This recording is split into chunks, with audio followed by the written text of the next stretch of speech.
Hello, Hello. and welcome back. We did as we said, we've turned the light on, the lighting's a lot better. This is the continuation of Forbidden Fruit, the Temptation of Edward Cullen, and this is episode 6, chapter 6, The Curse. Woo! And it starts with some poetry, it would seem. Ooh! I think if you click up the top of the screen, it won't get rid of the highlighting. But okay. That works. This is no T.S. Eliot show. This is bad. Chapter 6, The Curse.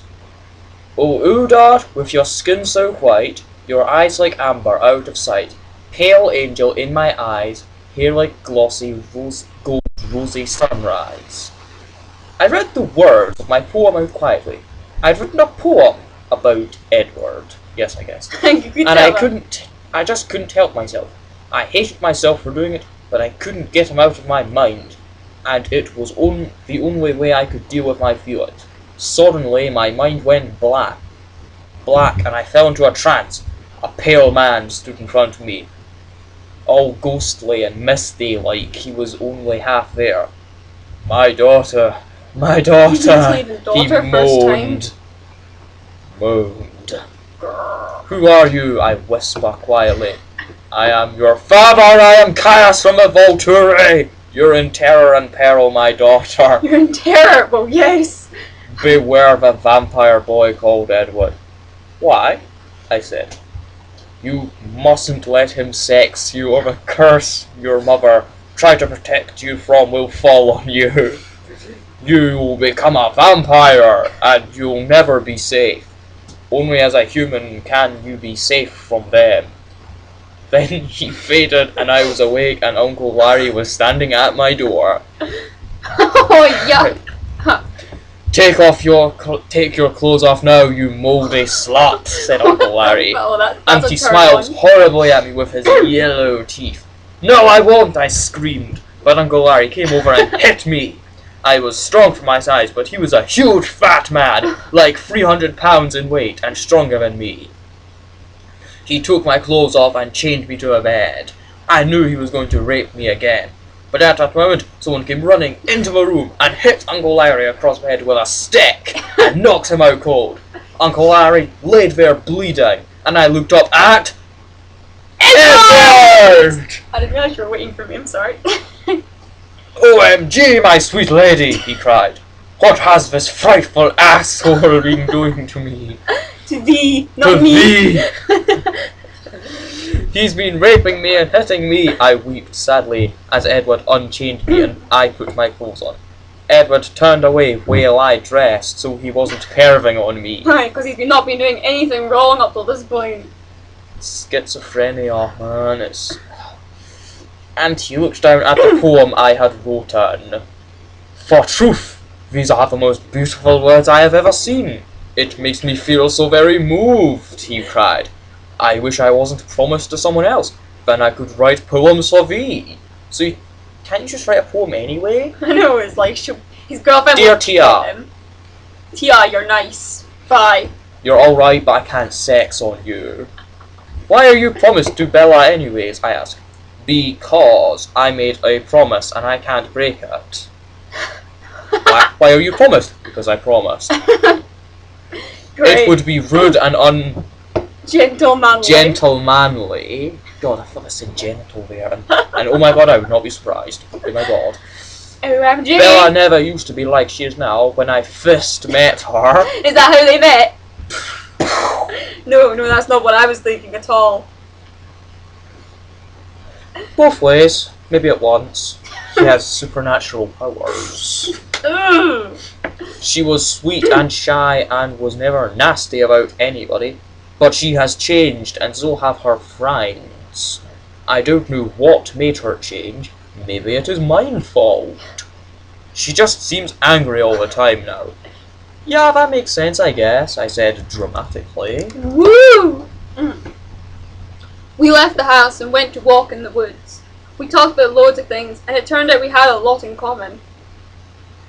We liked all the same music and movies and books and stuff. It was like magic.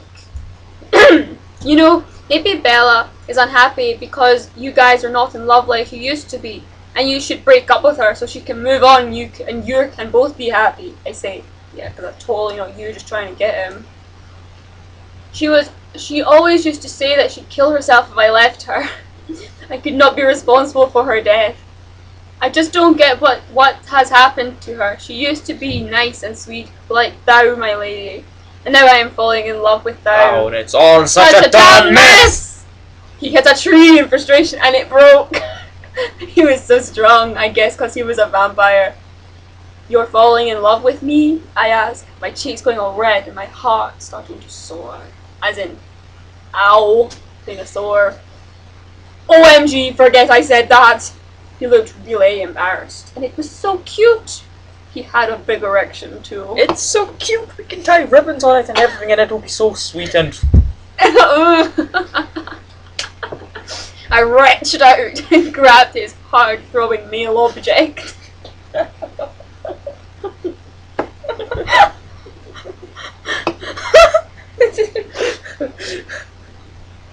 Could we be a little more specific there? I mean, what's a male object? A TV remote, a kind of beer? We couldn't control ourselves anymore. We both fell down on the floor and got naked and made love. It was amazing and lasted hours. Chafing! Ow! And I had never been so happy in my life. I felt like I could die with happiness. Go for it, Hen. But after a while, Edward started to freak out and cry. Here's a funny thing, imagine they're still at it when he freaks out and starts crying. I have been such a fool! He screamed. I should not have let that happen. I hope they can forgive me. I must return to Bella. He ran with you cheating fuck. I could not believe it. Does he put his clothes on before running away? Doesn't look like it. Or is he He just turns up at Bella's house completely naked. Still, like, Bella, yeah. in firing position? Yeah, or? I think Bella just, maybe Bella will just think that he's ready for her. I mean, ew. Just covered in body fluids and... So I have that image now. Just running through the woods naked, bobbing in the wind. I have been such a fool! Oh god! Oh god! Ah. I could not believe it. It was like my world was caving in all around me. I was so shocked. Is that what we're calling it these days? I could not even cry or scream. But as I lay there, I started to feel different. Like, really different. I suddenly remembered what my father had said to me about not making sex with Edward, or he would turn me into a vampire. My skin was getting all hard. Told you, manly.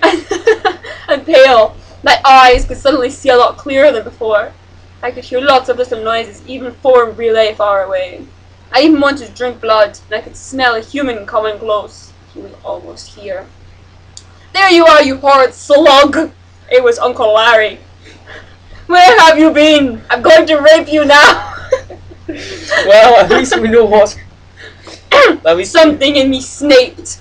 I chugged to him and broke his neck and drank his blood. I'd always been strong for my size, but now I was super strong. I get the impression I'm getting louder. He looked so surprised, and it was so good. Soon, I dropped him on the floor, and he was... ... dead! Who would have thought? I know, I mean... The whole neck snapping and blood drinking thing? I know, mean, most people live through experiences like that. It's very rare for someone to die of a broken neck. And drained from blood.